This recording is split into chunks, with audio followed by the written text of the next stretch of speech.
সামাজিক যোগাযোগ মাধ্যমে ইসরায়েলি প্রধানমন্ত্রী বেনিয়ামিন নেতানিয়াহু ওরফে বিবির অবস্থান নিয়ে নানা প্রশ্ন উঠেছে।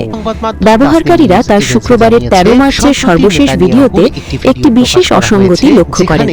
ভিডিওতে তার এক হাতে 6টি আঙুল আছে বলে মনে হচ্ছে। বিষয়টি ভিডিওটি এআই দিয়ে তৈরি করার সন্দেহ আরও বাড়িয়ে তুলেছে। গতকাল শুক্রবার নেতানিয়াহু এক্স হ্যান্ডেলে একটি ভিডিও শেয়ার করেন। সেখানে তিনি ইরান ও যুক্তরাষ্ট্রের মধ্যকার যুদ্ধ নিয়ে বক্তব্য দিচ্ছিলেন, যা বর্তমানে পুরো মধ্যপ্রাচ্যে ছড়িয়ে পড়েছে।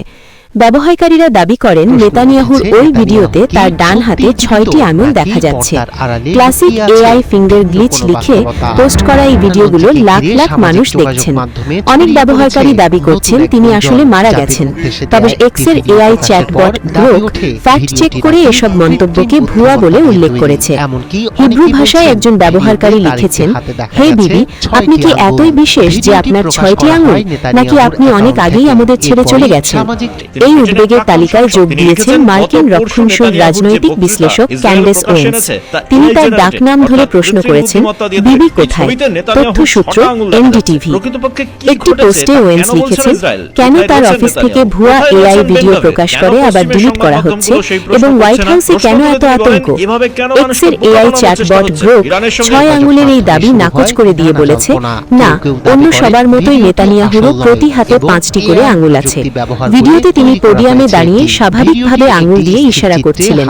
লাল বৃত্ত ও ক্যামেরার অ্যাঙ্গেলের কারণে একটি অপটিক্যাল ইলিউশন বা দৃষ্টি বিভ্রম তৈরি হয়েছে, যা দেখতে অস্বাভাবিক লাগছে। অন্য একটি পোস্টের জবাবে গ্রোক লিখেছে, নেতানিয়াহু জীবিত আছেন।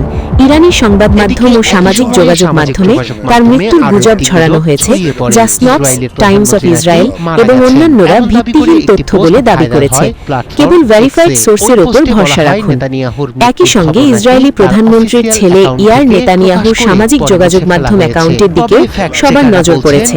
সচরাচর এক্সে বেশ সক্রিয় থাকলেও ইয়ার নেতানিয়াহু গত 9 মার্চের পর আর কোনো পোস্ট শেয়ার করেননি। গত 28 ফেব্রুয়ারি যুক্তরাষ্ট্র ও ইসরায়েলের ইরানে আগ্রাসনের প্রথম দিনে ইরানের সর্বোচ্চ নেতা আয়াতুল্লাহ আলী খামেনি নিহত হন। খোমেনির পুত্র দেশের সর্বোচ্চ নেতা নির্বাচিত হওয়ার পর নেতানিয়াহু বাড়িতে ইরান ভয়াবহ হামলা হয়। তখনই ইরানের গণমাধ্যম নেতানিয়াহু জীবিত নেই বলে আশঙ্কা প্রকাশ করে। এই ঘটনার পর থেকে নেতানিয়াহু লোকচক্ষুর আড়ালে রয়েছে। হামলার বিষয় নিয়ে কঠোরতা বজায় চলছে ইসরায়েলে। আন্তর্জাতিক ডেস্ক, বাংলার গ্যাজেট।